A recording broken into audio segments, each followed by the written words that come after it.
Olá, querido, olá, querida. Sejam todos muito bem-vindos ao nosso canal Universo da Mulher. Aqui é a sua amiga Anita Castro e nós estamos começando mais uma partilha do EAD, Estudo Aprofundado da Doutrina Espírita. A nossa aula hoje é a de número 10, sob o título Os Apóstolos de Jesus, a missão dos 12 apóstolos.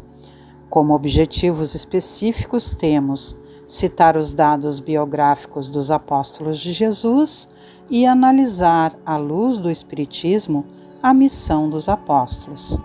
Antes de nós começarmos a nossa partilha, eu convido a todos vocês para que já agora no início curtam esse vídeo para auxiliar o canal e especialmente para que o algoritmo do YouTube entenda que esse material é importante para nós e partilhe também com outras pessoas, que é o nosso desejo, não é mesmo? Partilhar o bem que temos recebido. Vamos então à nossa aula e posteriormente eu trago, como de costume, breves comentários. O Colégio Apostolar.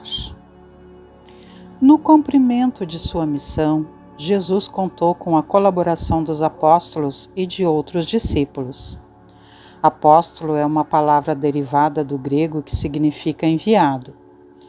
Discípulo é um vocábulo de origem latina que significa aluno. Jesus escolheu 12 apóstolos e os enviou a diversos lugares para pregarem a Boa Nova, o Evangelho. Contou também com o apoio direto de cerca de 70 discípulos. Jesus chamou a equipe dos apóstolos, que lhe asseguraram cobertura à obra redentora, não para incensar-se e nem para encerrá-los em torre de marfim, mas para erguê-los à condição de amigos fiéis, capazes de abençoar, confortar, instruir e servir ao povo que em todas as latitudes da terra lhe constituía a amorosa família do coração. A missão de Jesus, propriamente dita, começa com a organização do seu colégio apostolar. O Evangelho de Mateus relata: E Jesus, andando junto ao mar da Galileia, viu 2 irmãos, Simão, chamado Pedro, e André, os quais lançavam as redes ao mar, porque eram pescadores. E disse-lhes: Vinde após mim, e eu vos farei pescadores de homens. Então eles, deixando logo as redes, seguiram-no. E, adiantando-se dali, viu outros 2 irmãos, Tiago, filho de Zebedeu, e João, seu irmão, num barco com Zebedeu, seu pai, consertando as redes, e chamou-os. Eles, deixando imediatamente o barco e seu pai, seguiram-no. Isto está escrito em Mateus capítulo 4, versículos do 18 ao 22. Lucas nos esclarece que Levi ofereceu-lhe, após o convite então, uma grande festa em sua casa, e com eles estava à mesa numerosa multidão de publicanos e outras pessoas. Isto está escrito em Lucas capítulo 5, versículo 29. O evangelista Marcos informa que, terminada a refeição, Jesus faz um debate sobre o jejum. Alerta sobre a inconveniência de colocar remendo novo em roupa velha ou vinho novo em odres velhos. Explica que o sábado foi feito para o homem e não o homem para o sábado, e cura um homem de mão atrofiada. Diante desses fatos, uma grande multidão passa a segui-lo, chamando-o Filho de Deus. Marcos nos fala também que depois Jesus subiu a montanha e chamou a si os que ele queria, e eles foram até ele, e constituiu 12 para que ficassem com ele, para enviá-los a pregar e terem autoridade para expulsar os demônios, que são os espíritos maléficos. Ele constituiu, pois, os 12 e impôs a Simão o nome de Pedro, a Tiago, o filho de Zebedeu, e a João, o irmão de Tiago, impôs o nome de Boanerges, isto é, filhos do trovão. Depois, André, Filipe, Bartolomeu, Tiago, o filho de Alfeu, Tadeu, Simão, o Zelota e Judas Iscariotes, aquele que o traiu. Isto está escrito em Marcos, capítulo 2, versículos do 18 ao 27 e 3, versículos 1 a 19. A missão dos apóstolos. De conformidade com a narrativa de Mateus, as recomendações iniciais do Messias definem a ação que os discípulos deveriam executar. Amados, entrou Jesus a dizer-lhes com mansidão extrema: não tomareis o caminho largo por onde anda tanta gente, levada pelos interesses fáceis e inferiores. Buscareis a estrada escabrosa e estreita dos sacrifícios pelo bem de todos. Também não penetrareis nos centros das discussões estéreis, à moda dos samaritanos, nos das contendas, que nada aproveitam as edificações do verdadeiro reino nos corações com sincero esforço. Ide antes em busca das ovelhas perdidas da casa de nosso Pai, que se encontram em aflição e voluntariamente desterradas do seu divino amor. Reuni convosco todos os que se encontram de coração angustiado e dizei-lhes de minha parte que é chegado o reino de Deus. Trabalhai em curar os enfermos, limpai os leprosos, ressuscitai os que estão mortos nas sombras do crime ou das desilusões ingratas do mundo. Esclarecei todos os espíritos que se encontram em trevas, dando de graça o que de graça vos é concedido. Não exibais ouro ou prata em vossas vestimentas, porque o reino dos céus reserva os mais belos tesouros para os simples. Não ajunteis o supérfluo em alforjes, porque digno é o operário do seu sustento. Em qualquer cidade ou aldeia onde entrardes, buscai saber quem deseja aí os bens do céu. Quando penetrardes em alguma casa, saudai-a com amor. Se ninguém vos receber, nem desejar ouvir as vossas instruções, retirai-vos, sem conservardes nenhum rancor, e sem vos contaminardes da alheia iniquidade. É por essa razão que vos envio como ovelhas ao antro dos lobos, recomendando-vos a simplicidade das pombas e a prudência das serpentes. Acautelai-vos, pois, dos homens, nossos irmãos, porque sereis entregues aos seus tribunais, e sereis açoitados nos seus templos suntuosos, no qual está exilada a ideia de Deus.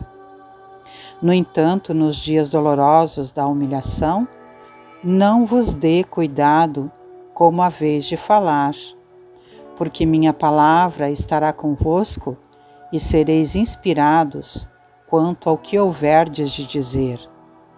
Porque não somos nós que falamos, o Espírito amoroso de nosso Pai é que fala em todos nós. Dados biográficos dos apóstolos. André, mencionado em Mateus, capítulo 4, versículo 18, 10, versículo 2, e em Marcos, capítulo 3, versículo 18, em Lucas, capítulo 6, versículo 14, em João, capítulo 1, versículo 40, em Atos dos Apóstolos, capítulo 1, versículo 13, irmão de Pedro.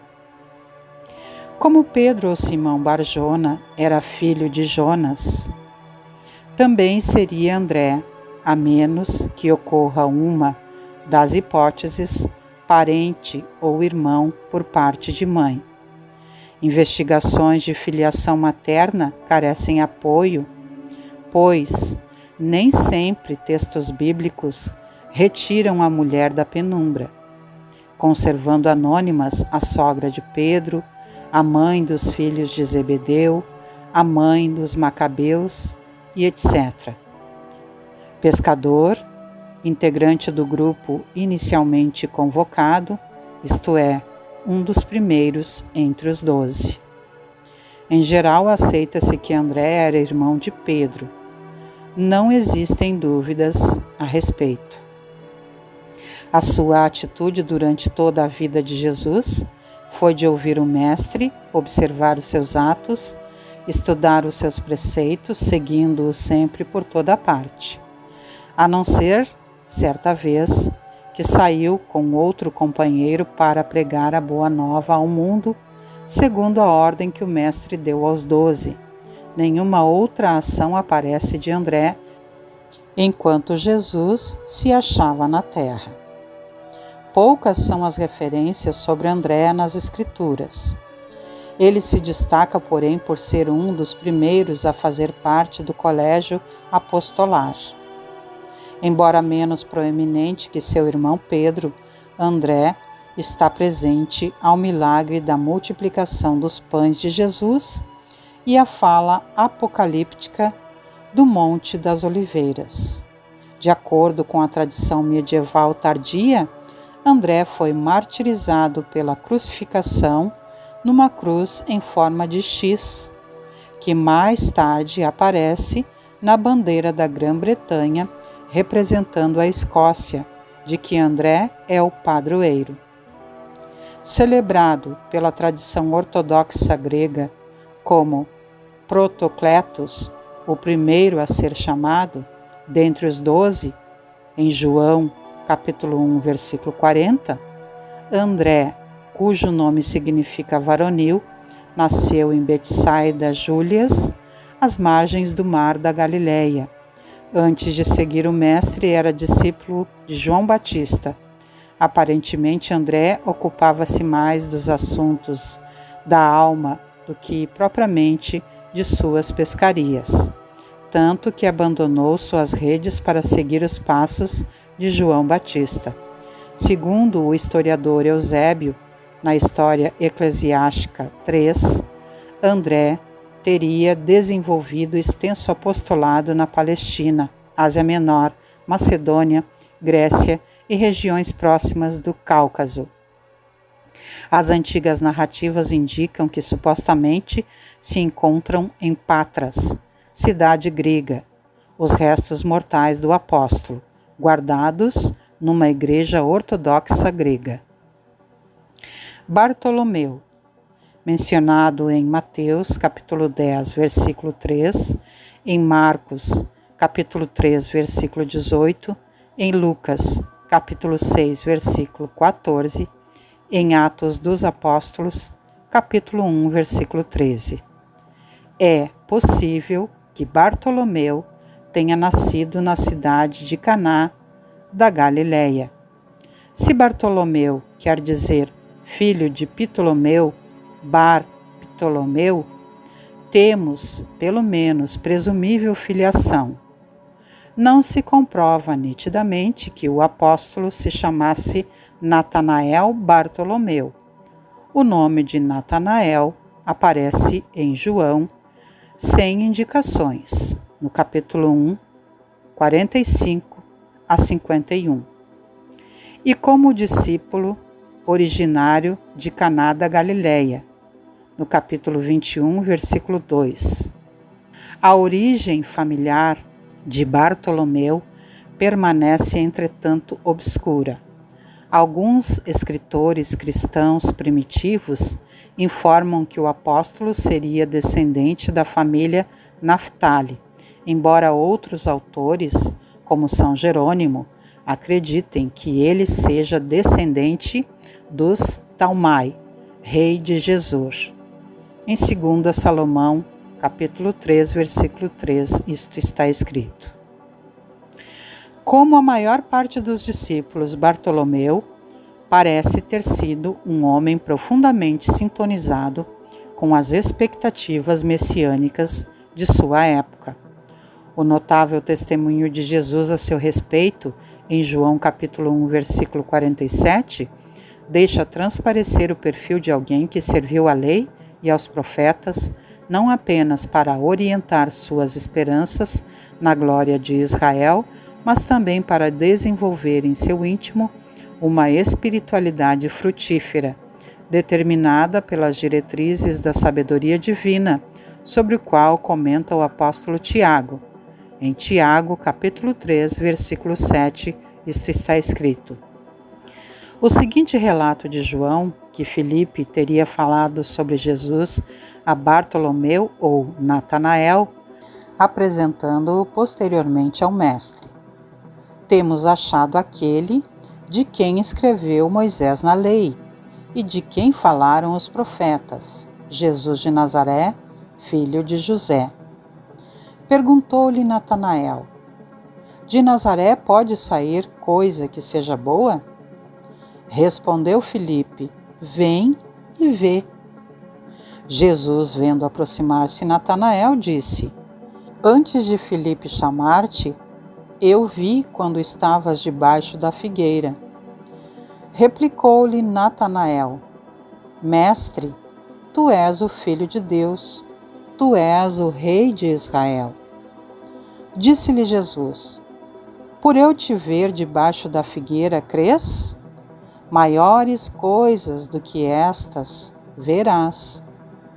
E acrescentou: em verdade vos digo que vereis o céu aberto e os anjos de Deus subindo e descendo sobre o Filho do Homem. Natanael, após esse encontro com o Mestre, o seguia, tornando-se um dos seus discípulos. Há indicações de que o apóstolo teria pregado o Evangelho na Arábia, na Pérsia, atual Iraque, na Etiópia e depois na Índia, donde regressou para Liacônia, passando depois a outros países. Conta-se que, ao desenvolver o trabalho apostolar na Armênia, junto do Mar Negro, teria sido esfolado vivo antes de morrer. Filipe aparece rapidamente nos evangelhos, não nos deixando muitas informações sobre ele. As referências evangélicas sobre o apóstolo são as seguintes: em Mateus capítulo 10, versículo 3, em Marcos capítulo 3, versículo 18, em Lucas capítulo 6, versículo 14, em João capítulo 1, versículo 40, nos Atos dos Apóstolos, capítulo 1, versículo 13. É citado também nos Atos dos Apóstolos, no capítulo 21, dos versículos 1 ao 9, quando Paulo e Lucas o encontram na cidade de Cesareia, juntamente com as suas 4 filhas, todas possuidoras da mediunidade de profecia. Nasceu em Betsaida, na Galileia, era pescador. Depois do desencarne do Mestre, ficou em Jerusalém até a dispersão dos apóstolos, indo, segundo a tradição, pregar o Evangelho na Frígia, recanto da Ásia Menor, ao sul de Bitínia. Foi Filipe que apresentou a Jesus Natanael, ou Bartolomeu, um homem ilustre e de caráter lapidado que residia na Galileia. Parece que evangelizou a Itureia, reunindo-se a André no Mar Negro, sendo morto, já muito idoso, na Frígia, em Hierápolis. Há uma lenda que vincula o apóstolo Filipe à França. Alguns escritores cristãos do passado falam da presença de Filipe na Gália, antigo nome da França. Um deles é Isidoro, bispo de Sevilha, que entre os anos 600 e 636 d.C., escreveu em seu livro De Orto et Orbitu Patrum, no capítulo 73, o seguinte: Filipe de Betsaida, de onde também provinha Pedro, apregoou Cristo nas Gálias e nas nações vizinhas, trazendo seus bárbaros que estavam em trevas à luz do entendimento e ao porto da fé. Mais tarde foi apedrejado, crucificado e morto em Hierápolis, uma cidade da Frígia, onde foi sepultado de cabeça para baixo, ao lado de suas filhas. Filipe era muito ligado aos apóstolos Bartolomeu, João, Pedro e Tiago Maior. Os 3 últimos apóstolos formavam uma espécie de Estado-Maior do Colégio Apostolar. É importante não confundir Filipe, um dos 12 apóstolos, com Filipe, o evangelista, companheiro de Paulo de Tarso. Este não compunha o rol dos 12 discípulos.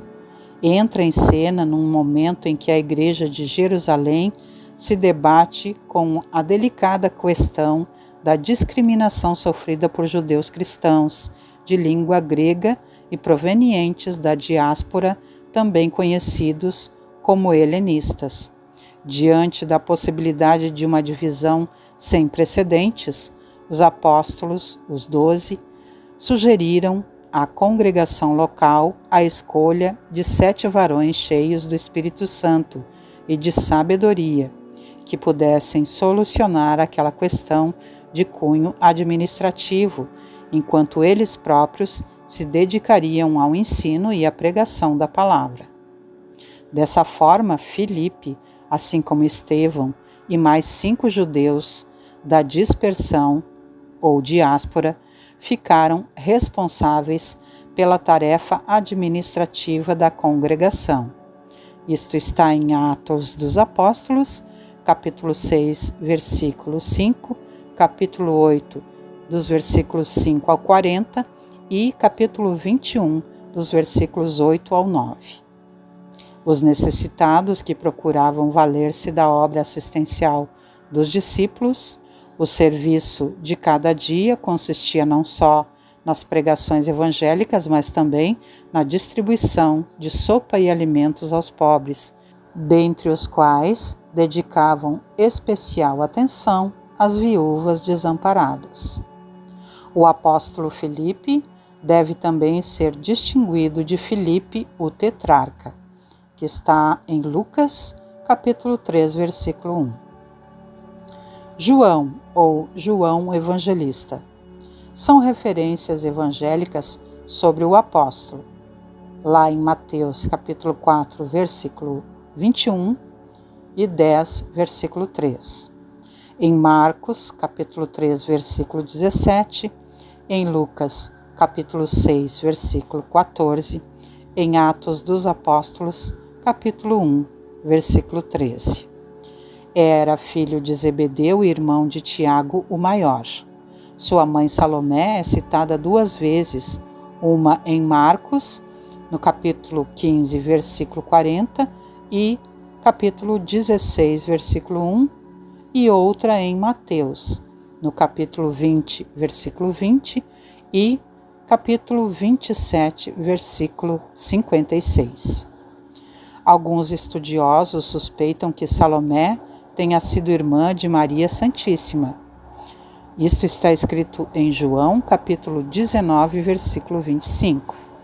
Dessa forma, Jesus seria primo dos filhos de Zebedeu, explicando em parte a fraterna intimidade existente entre eles.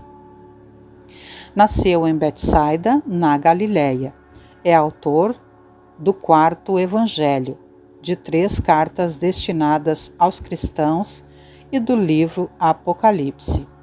O seu evangelho difere dos outros 3, chamados sinópticos ou semelhantes, porque a narrativa de João enfoca mais o aspecto espiritual da mensagem de Jesus.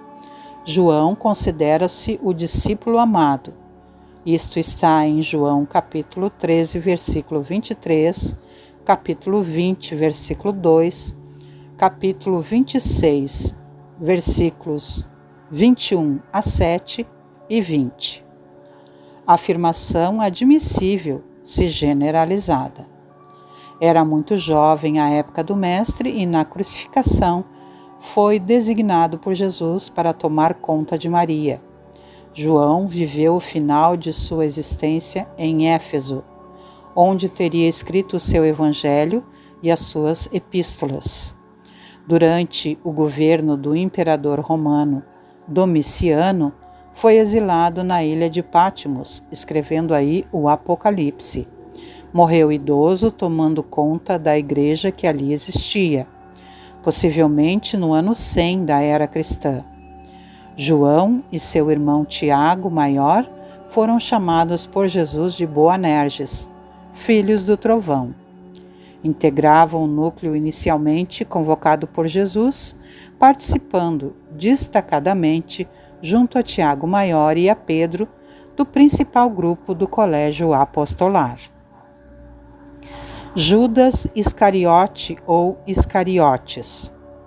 Referências evangélicas sobre o apóstolo estão em Mateus, capítulo 10, versículo 4, em Marcos, capítulo 3, versículo 19, em Lucas, capítulo 6, versículo 16, em João, capítulo 12, versículo 4, em Atos dos Apóstolos, capítulo 1, versículo 16.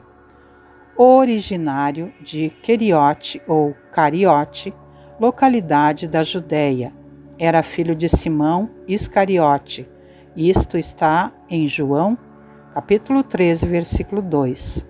Era comerciante de pequeno negócio em Cafarnaum. Segundo as tradições, este apóstolo foi designado para cuidar do dinheiro comum, espécie de tesoureiro do colégio apostolar, cujos escassos recursos se destinavam às esmolas. Transportava o saco alongado, a bolsa, que habitualmente israelitas atavam à cinta para recolher pecúnia. Isto está escrito em João, capítulo 12, versículo 6, e no capítulo 13, versículo 29. Judas deixou-se conduzir pela embriaguez de seus sonhos ilusórios. Entregaria o mestre aos homens do poder em troca de sua nomeação oficial para dirigir a atividade dos companheiros. Teria autoridade e privilégios políticos, satisfaria as suas ambições aparentemente justas com o fim de organizar a vitória cristã no seio de seu povo. Depois de atingir o alto cargo com que contava, libertaria Jesus e lhe dirigiria os dons espirituais, de modo a utilizá-los para a conversão de seus amigos e protetores prestigiosos. O mestre, a seu ver, era demasiadamente humilde e generoso para vencer sozinho, por entre a maldade e a violência. Judas representa o tipo de pessoa preocupada com a vida material. Não obstante amoroso, Judas era muitas vezes estouvado e inquieto. Apaixonava-se pelos ideais do Messias e, embora esposasse os novos princípios, em muitas ocasiões surpreendia-se em choque contra ele. Sentia-se dono da boa nova e, pelo desvairado apego a Jesus, quase sempre lhe tomava a dianteira nas deliberações importantes. Foi assim que organizou a primeira bolsa de fundos da comunhão apostólica e, obediente aos mesmos impulsos, julgou servir a grande causa que abraçara, aceitando perigosa cilada que redundou na prisão do mestre. Ao presenciar o sofrimento de Jesus durante a prisão e posterior crucificação, o apóstolo entendeu tardiamente o lamentável equívoco. De longe, Judas contemplou todas as cenas angustiosas e humilhantes do Calvário. Atroz remorso lhe pungia a consciência dilacerada. Lágrimas ardentes lhe rolavam dos olhos tristes e amortecidos. Malgrados a vaidade que o perdera, ele amava imensamente o Messias. Desse momento em diante é que Judas começou a entender o caráter essencialmente espiritual da missão de Jesus e, sinceramente arrependido, confessa publicamente o seu crime. Mas era tarde. O mestre já estava nas mãos de seus algozes, os quais eram inflexíveis. O suicídio de Judas, acontecido em seguida à condenação de Jesus, lhe custou séculos de sofrimentos nas zonas inferiores no mundo espiritual, porque tentou corrigir um erro com outro erro. Todavia, ajudado espiritualmente por Jesus e seus companheiros de apostolado, depois de inúmeras reencarnações na Terra, dedicadas ao trabalho de fazer triunfar o Evangelho, Judas conseguiu reabilitar-se e hoje está irmanado com Jesus em sua tarefa esplendorosa. Isto está escrito em Mateus, versículo 27, do 1 ao 10, sobre o apóstolo Judas. Entregue a profundo remorso, Judas Iscariotes se suicida quando percebe que a crucificação de Jesus seria irreversível. Matias foi o substituto de Judas Iscariote no apostolado. Nada sabemos nos primeiros tempos sobre Matias, senão que ele foi um dos 72 discípulos que o Senhor enviou 2 a 2 adiante de si a todas as cidades e lugares que pretendia visitar. Judas Tadeu, ou Tadeu. Referências evangélicas sobre o apóstolo estão em Mateus capítulo 10, versículo 3, Marcos capítulo 3, versículo 18, João capítulo 14, versículo 22, Lucas capítulo 6, versículo 16, Atos dos Apóstolos capítulo 1, versículo 13. É um dos 12 citados nominalmente por Mateus e Marcos. Há indicações de que ele seria também o filho de Alfeu e de Cleófas, parenta de Maria Santíssima, portanto irmão de Levi, que é Mateus, e de Tiago Menor. Todos eram nazarenos e amavam Jesus desde a infância, sendo muitas vezes chamados de os irmãos do Senhor. Judas é identificado pela tradição antiga como o autor da Epístola de Judas, que foi escrita a uma igreja ou grupo de igrejas desconhecido para combater o perigo representado por certos mestres carismáticos que estavam pregando e praticando libertinagem moral. O autor procura denunciar esses mestres como pessoas ímpias, cuja condenação foi profetizada, e insta seus leitores a preservar o evangelho apostólico, vivendo segundo as suas exigências morais. Contam as tradições que trabalhou na Mesopotâmia e na Pérsia. Mateus ou Levi. Referências evangélicas sobre o apóstolo estão em Mateus capítulo 10, versículo 3, em Marcos capítulo 2, versículo 14, em Lucas capítulo 5, versículo 27 e capítulo 6, versículo 15, e nos Atos dos Apóstolos capítulo 1, versículo 13. Era filho de Alfeu e de Cleófas, tendo como irmão Tiago Menor, nasceu na Galiléia e era publicano, cobrador de impostos. Os publicanos, conquanto gente de representação oficial, eram mal vistos pelo povo, pois julgavam que extorquiam dinheiro dos contribuintes. Por isso, se enriqueciam. A escolha de Mateus por Jesus para compor o colégio apostolar provocou murmurações. Denominavam-se publicanos no Império dos Césares, os empresários de rendas públicas, membros da poderosa Ordem dos Cavaleiros, Ordo Esquerter, dominada pelos romanos. A Palestina, também nesta se intitularam publicanos os cobradores de impostos destinados ao patrimônio do invasor. Era um símbolo de vassalagem inconciliável com a noção de povo eleito. Em linguagem atual, colaboracionismo com o vencedor. Escreveu o primeiro evangelho, no qual dá ênfase aos aspectos humanos e genealógico de Jesus. Pregou no norte da África depois da morte do Mestre, prosseguindo até a Etiópia, onde foi morto.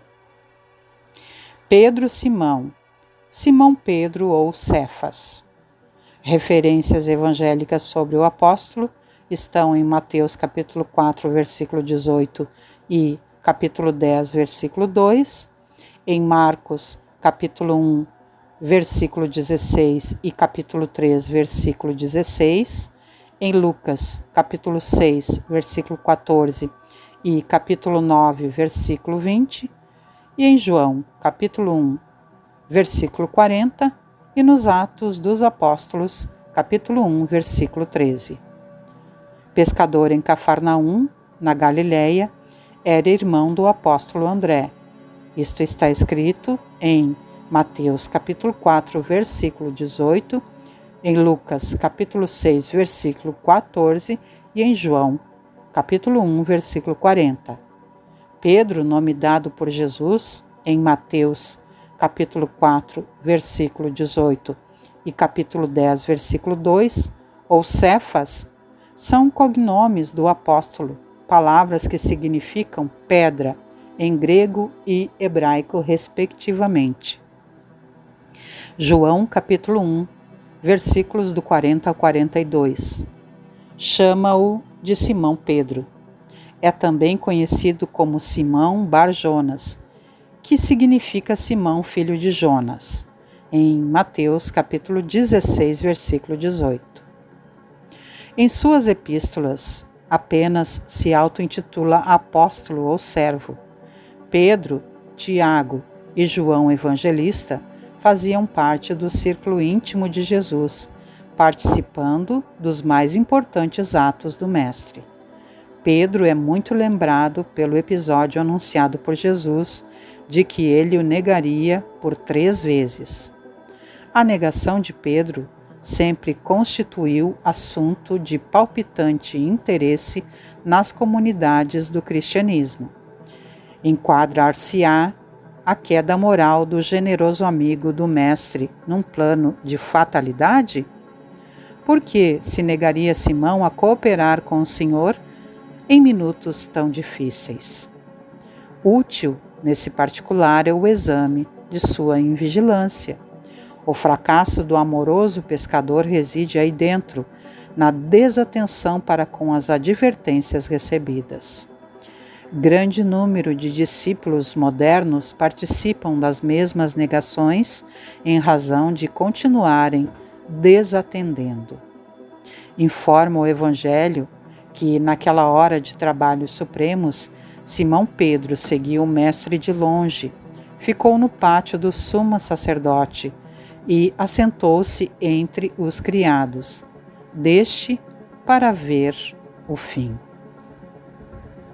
Leitura cuidadosa do texto esclarece-nos o entendimento e reconhecemos que ainda hoje muitos amigos do Evangelho prosseguem caindo em suas aspirações e esperanças por acompanharem o Cristo à distância, receosos de perderem gratificações imediatistas, quando chamados a testemunho importante, demoram-se nas vizinhanças da arena de lutas redentoras, entre os servos das convenções utilitaristas, assentando binóculos de exame a fim de observarem como será o fim dos serviços alheios.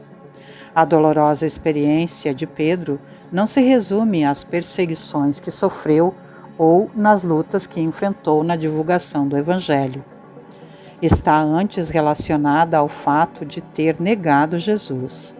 A tradição evangélica nos informa que, replicando ao Mestre, Pedro lhe diz que seria capaz de dar a própria vida por ele.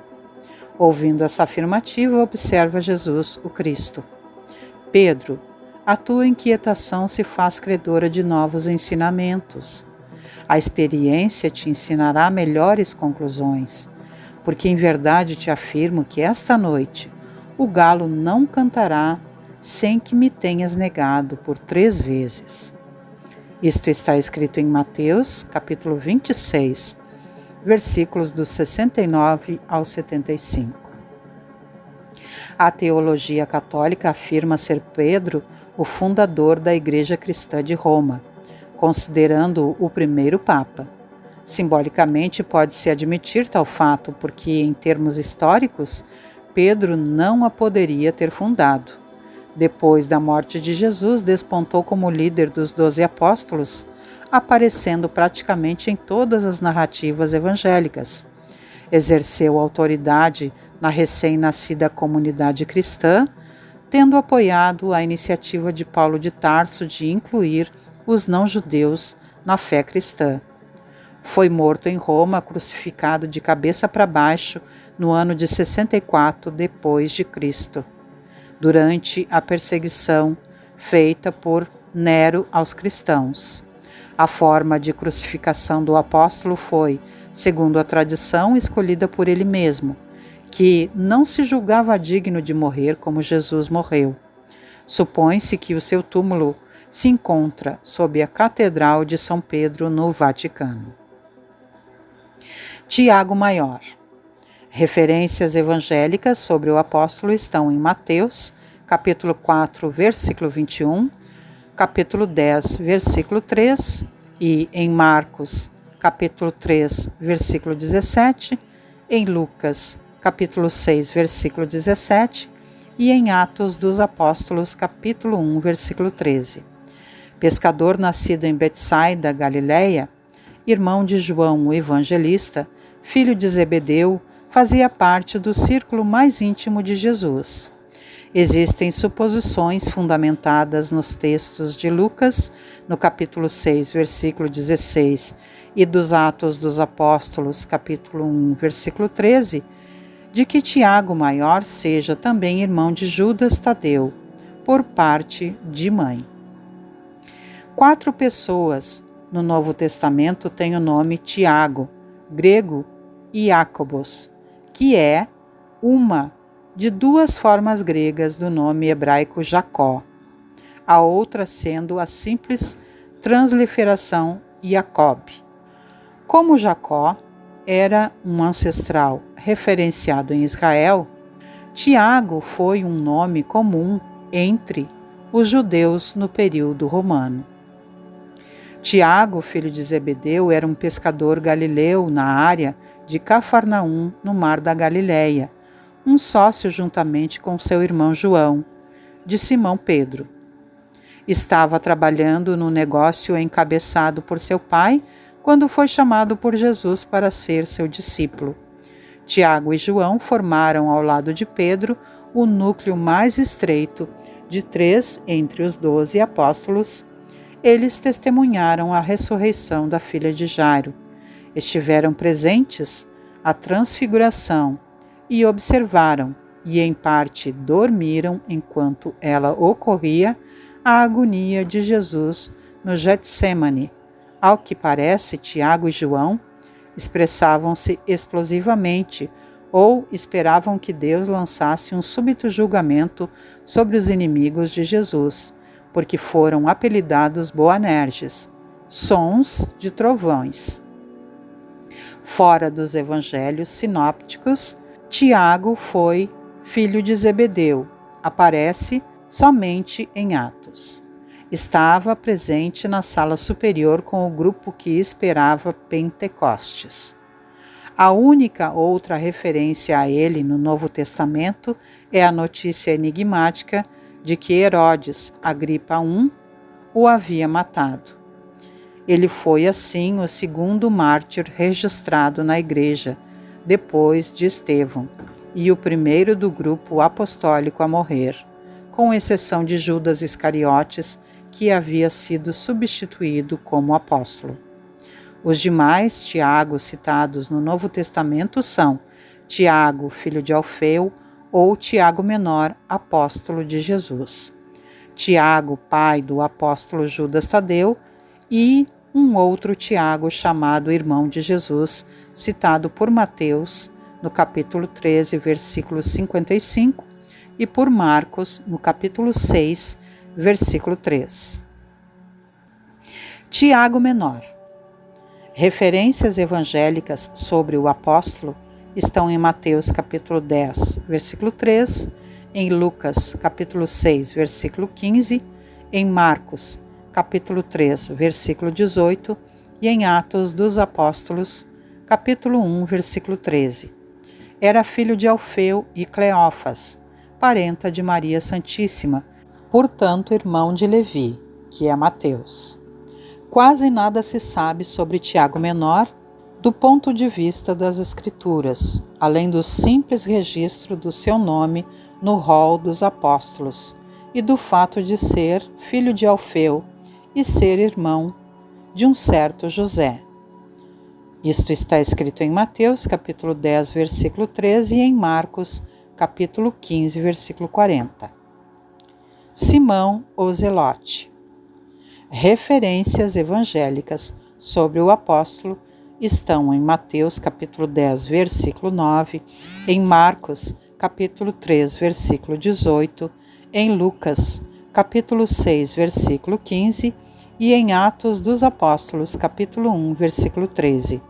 Era chamado assim porque pertencia à seita dos zelotes, zelosos ou zeladores, seita ultranacionalista e não religiosa, a qual lutava para a libertação de Israel do jugo romano. Vivia da profissão de pescador. O apóstolo era galileu, parece que nascido em Caná, daí ser chamado também de Simão, o cananeu, onde Jesus, nas bodas, transformou a água em vinho. O historiador grego Nicéforo diz que ele percorreu o Egito, Cirenaica e África, que anunciou a Boa Nova na Mauritânia e em toda a Líbia, e depois nas Ilhas Britânicas, fez muitos milagres. Tomé ou Dídimo. Referências evangélicas sobre o apóstolo estão em Mateus capítulo 10, versículo 3, em Marcos, capítulo 3, versículo 18, em Lucas, capítulo 6, versículo 15 e em Atos dos Apóstolos, capítulo 1, versículo 13. Era chamado Dídimo, o gêmeo, embora não haja qualquer registro de que tenha tido um irmão gêmeo, descendente do antigo pescador de Dalmanuta. Não seguiu, no entanto, essa profissão. Ficou famoso por duvidar da ressuscitação de Jesus, afirmando que só vendo acreditaria. Jesus então apareceu-lhe 8 dias depois, mostrando-lhe as cicatrizes dos pés e das mãos e a chaga do lado. Julga-se que Tomé foi pregar após a dispersão o evangelho aos persas, hindus e árabes. Acompanhou Jesus durante os 3 anos de sua prédica, mostrando-se-lhe muito afeiçoado. E eis aí, meus queridos e minhas queridas, mais uma aula muito interessante para nós conhecermos um pouco sobre a história dos apóstolos de Jesus Cristo, aqueles primeiros homens que acompanharam o trabalho do Mestre aqui na Terra, não é mesmo? Espíritos que também certamente foram preparados para auxiliar o Mestre nessa caminhada, escolhidos por ele a princípio para ajudarem a espalhar a boa nova do Evangelho sobre a terra. E desta forma, então, meus queridos e minhas queridas, vamos encerrando o nosso estudo de hoje. Antes ainda, os convido para que todas as segundas-feiras às 19 horas venham estar comigo aqui no nosso canal Universo da Mulher com Anita Castro, para que possamos partilhar o EAD, Estudo Aprofundado da Doutrina Espírita. Todas as terças-feiras, minhas queridas amigas e companheiras aqui do canal Universo da Mulher com Anita Castro, nós temos aqui as partilhas dirigidas especificamente para nós mulheres, que são riquíssimas partilhas de bênçãos, onde nós vemos ali uma mensagem, analisamos essa mensagem de forma psicológica, para que possamos aí integrar cada dia mais e mais os nossos dons e saberes femininos. Venha participar, minha querida, e convide todas as tuas amadas a virem estar conosco nas terças-feiras às 19 horas. Nas quartas-feiras às 21 horas, temos o nosso Evangelho no Lar, quando nós convidamos Jesus e toda a sua comitiva espiritual a virem abençoar os nossos lares. Nas quintas-feiras, às 18h30, temos os estudos da obra de André Luiz. E nas sextas-feiras, às 18 horas, a partir do momento do passe, sob direção da nossa querida amiga e benfeitora espiritual, Maria da Soledade, reunida com outros benfeitores espirituais, todos eles a serviço de Jesus, para nos abençoarem através do passe, renovando as nossas energias. Assim sendo, queridos e queridas, com uma oração singela, mas muito sincera, me despeço de todos vocês, desejando que Deus, nosso Pai maior, que Jesus Cristo, nosso amigo e nosso Mestre querido, que Maria Santíssima, nossa mãezinha amorosa, sempre companheira nos levando até Jesus por suas amorosas mãos, que os nossos benfeitores espirituais e que toda a espiritualidade superior continuem nos abençoando como sempre fazem, e que nós, com boa vontade, dedicação, estudo e empenho na prática do bem que temos aprendido, possamos seguir os nossos caminhos de evolução, com muita gratidão sempre. Que assim seja e assim se faça. Deixo então um beijo no coração de todos e me despeço. Até o nosso próximo encontro, queridos. Tchau, tchau. Muita paz e muita harmonia em nossos caminhos sempre.